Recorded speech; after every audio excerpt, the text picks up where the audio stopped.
It's time for reading time with John. And now, here's our reader, John Bollington. Well, I think that was the shortest intro we've ever had. You guys agree with me? If you're stepping along this journey, then this might be the shortest intro ever. Oh, the shortest intro ever. Why did today have become such to this? This is great, you guys.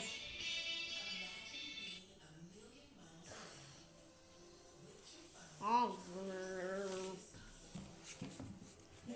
hang on, I'm gonna do something real quick. God! Alright. Enough of lift a break. We got some reading to do because I have something to do in 10 minutes from now. Let me see what it is. I found it.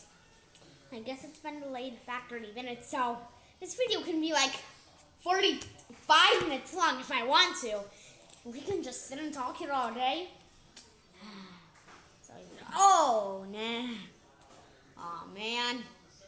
Because this show is literally reading time with John. You can't just hang out here for like 18 hours or something like that. Because that's not the point of the show.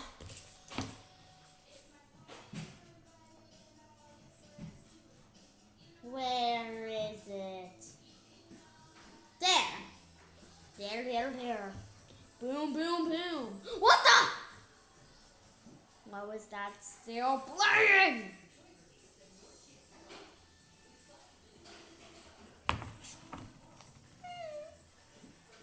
Not my problem. Not my problem. Did you? Not my problem.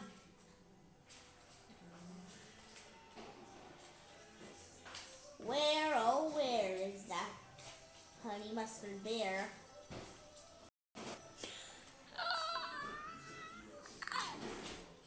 Where, oh where is that honey mustard bear? There it is. Chapter 7 is called The Vacuum Cleaner. From his position under the bed, Ralph watched the tank of the vacuum cleaner being dragged in from the hall and listened to the clash and clang of the attachments as the maid connected a long metal tube to the nozzle at the end of the hose and fastened the carpet cleaning part to the end of the tube. He heard her humming to herself as she plugged in the diddling machine and began to work it back and forth across the carpet.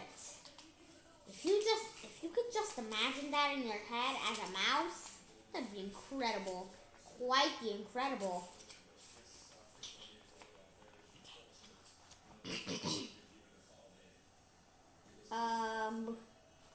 Mr. Book, what are you doing? Whoa, no.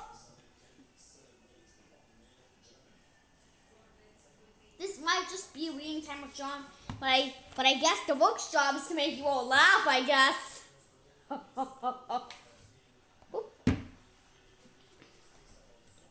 Okay, where was I?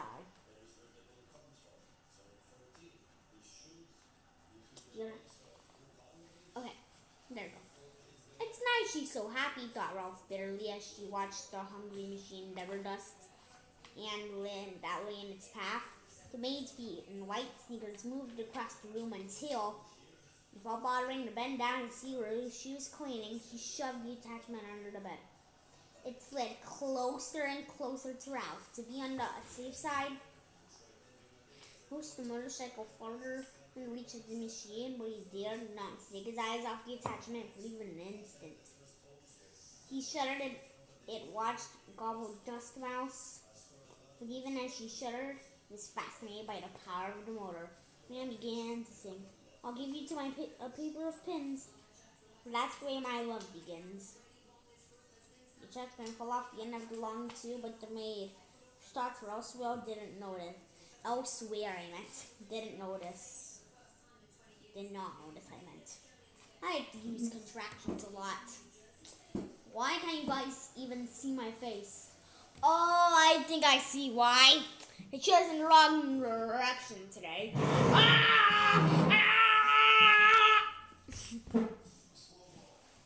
Anyway, next up. Where was I? Okay. The attachment fell off the end of the long tube, but the maid who starts Roswell did not notice. Now Ralph could feel the machine stuck in his breath. Stuck in its breath. Stuck in its breath. Stuck in its breath. I knew he was in danger of being inhaled along with the dust mice. I could see the maid pushed open the end of the tube back and forth any old way.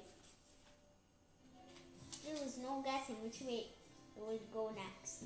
We've had to run with the motorcycle to avoid that terrifying point at the end of the tube. He ran to the right, he ran to the left, and still the maid pushed the tube around and wheeled at the attachment and fall off.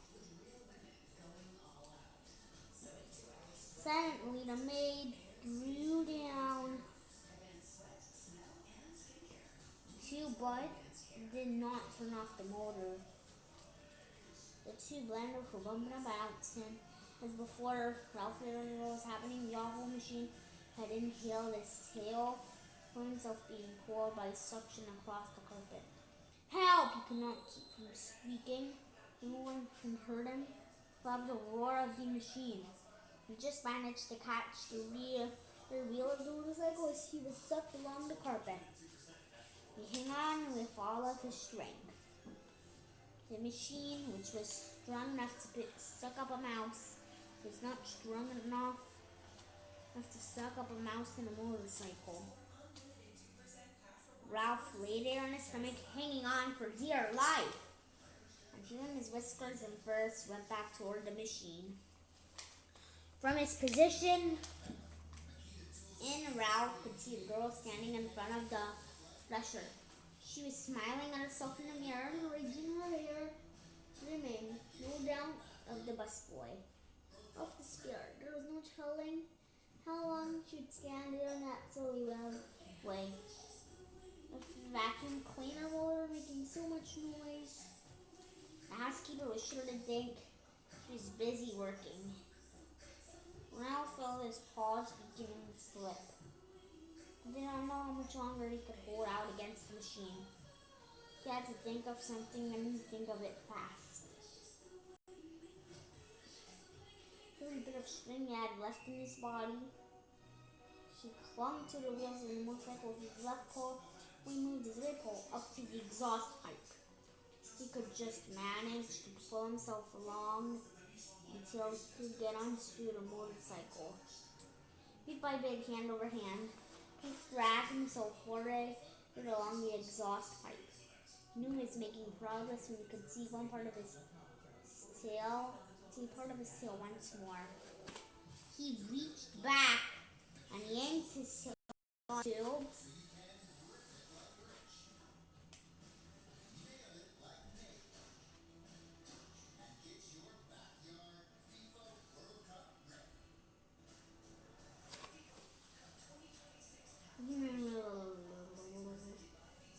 Reached back and yanked his tail out of the tube, only to have it sucked in again. Ralph was far from being out of danger. I'll give you the keys to my heart, the maid saying to himself before the mirror, now pulling her hair behind her ears, now piling it on top of her head.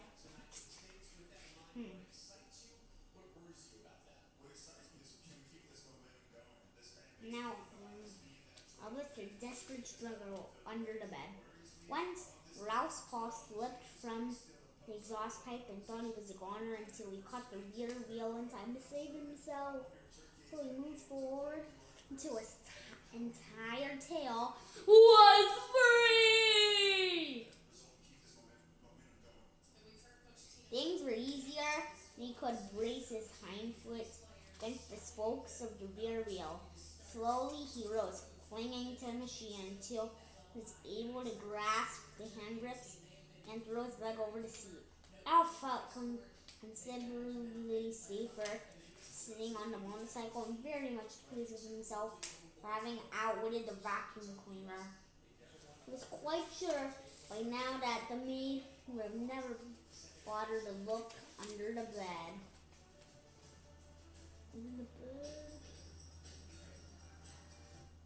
He tried to move forward, propelling the cycle with his feet, but the found a section from it, the motor behind him was too strong. This made him wonder if the motor unkeeps the cycle is stronger than the pole of the machine behind him. The more Ralph thought about it, the more important it seemed to him to find out. Well, I won't. Yes, I will, Ralph argued with himself. He promised to not ride in the daytime, but Keith did not know he had a chance to see which was stronger, motorcycle or vacuum cleaner. Keith would be interested. Wouldn't Keith? Would it, any boy? Think the motorcycle would not be reckless. It would be an important experiment. Motorcycle, vacuum cleaner. Which would be the winner? Ralph had to find out. May turned abruptly from the mirror. Her feet and sneakers moved across the floor in the electric outlet. As she disconnected the vacuum cleaner, there would be no experiment at all. No experiment at all, you guys. If Ralph was going to pit one motor against the other, he had to do it now. He would never have another chance. Ba ba ba ba ba ba ba ba ba. Ralph picked up his tail and started the motor. Ralph, without taking time to let it warm up, gunned it with all the breath he could inhale. The motorcycle got off to a faster start than Ralph expected, so fast that Ralph lost control.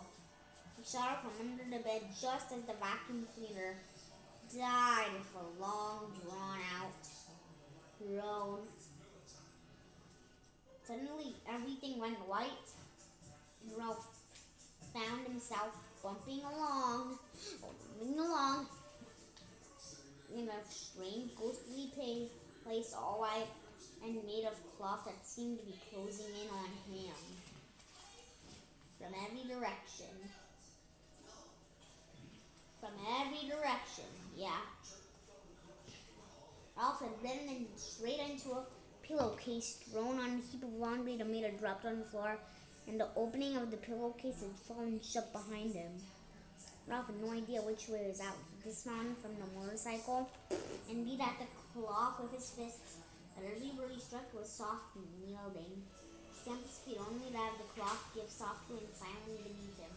He began to wade through the pillowcase, kicking the motorcycle along behind him, while he wondered why he thought it was so important to test the motorcycle against the vacuum cleaner. I guess he needed to. Don't you think?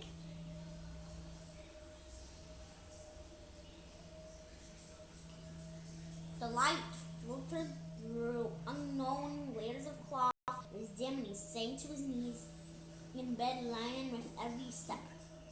When he came to a scene he knew had been wading in the wrong direction. Whoa! Drat! Muttered Ralph. He turned, still dragging the motorcycle, and tried to retrace his steps, only to find he had no idea which way he'd come. There were no landmarks. Piles of cloth were white, glowy, and yielding in all directions. Double drag! He stamped his foot, only to find himself sinking deep into the linen. From the swishing sounds you could hear outside, Ralph knew the maid must be unfolding clean sheets over the bed. He plodded on, riding the motorcycle without direction and with very little hope. He promised me to buy a bunch of blue ribbons in the maid to tie up my brawny brown hair.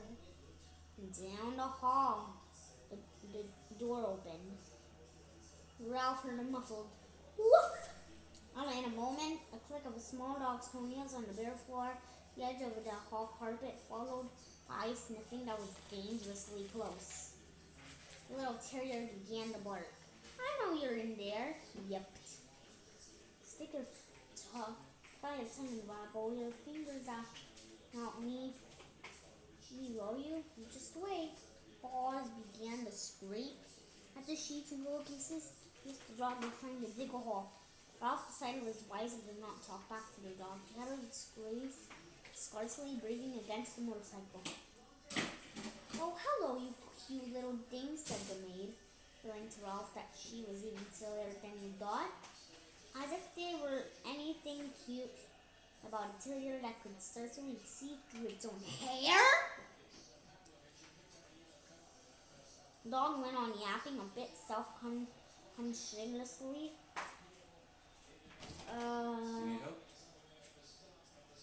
Which Oh, one? that was a hard word. Which one? Anyways, let's continue on. Which? Point to me the word. Consciously. Oh, It's a tough word. consciously. Oh. Good job, buddy. Ralph thought now that he knew he was being admired by the maid. A man's steps came bumping down the hall. "Stop your rat, you pesky mutt," said the owner's voice, and Ralph knew when the bark suddenly came from above him that the dog had been snatched up. "Let me down and I'll dig him out," yapped the dog as he was carried away. "Just let me down for 1 minute and I'll show you." Suddenly, Ralph felt himself being tumbled about in the pillowcase. He did not even have to think for what to do. He automatically grabbed for his motorcycle and held on with all of his strength. Or should I say, with all of his might.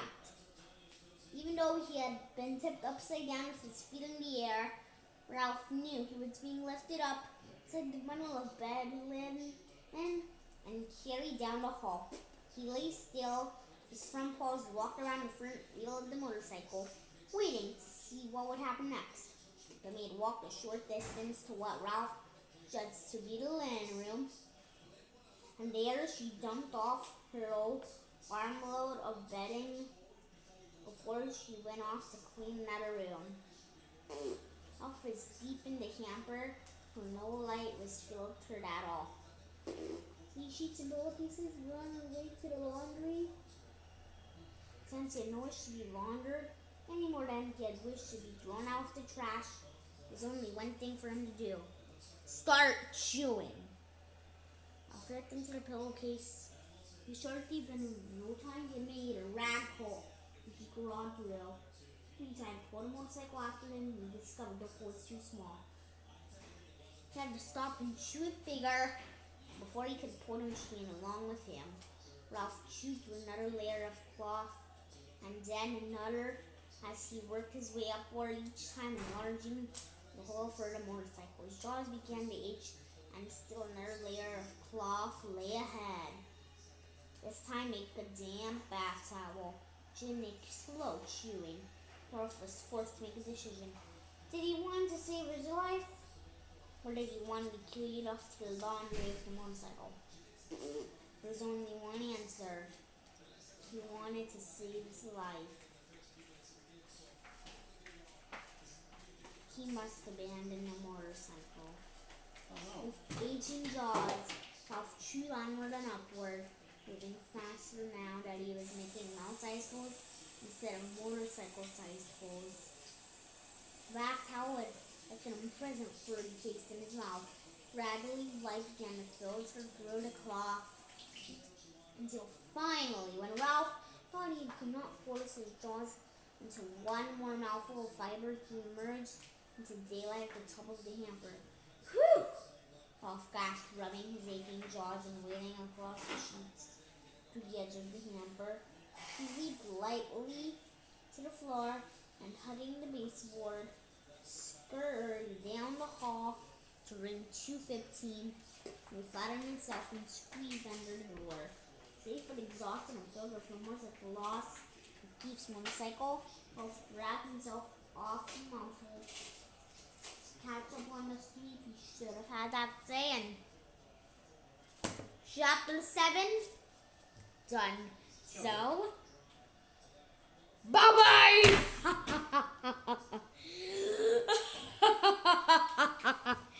I can't stop laughing, to be honest with you. I'm really honest here.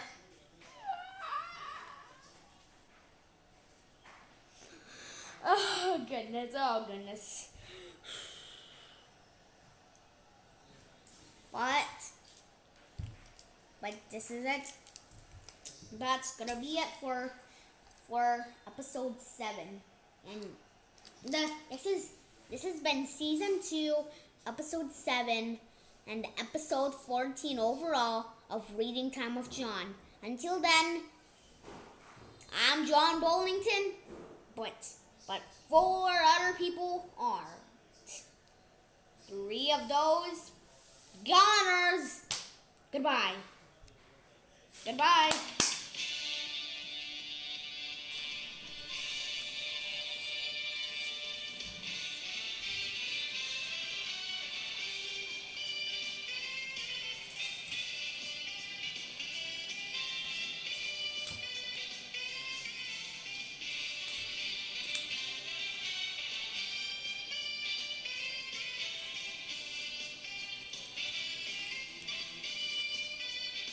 This is Bob Eubanks speaking for Reading Time with John, a John Bollington animated production.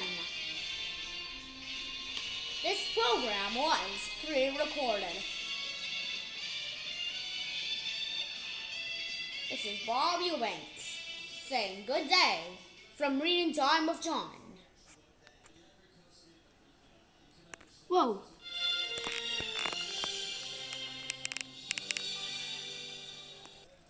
Dun, dun, dun, dun, dun, dun, dun, dun.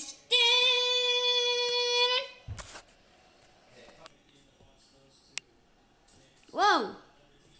4th time the charm, baby. I did it. That's the charm, baby.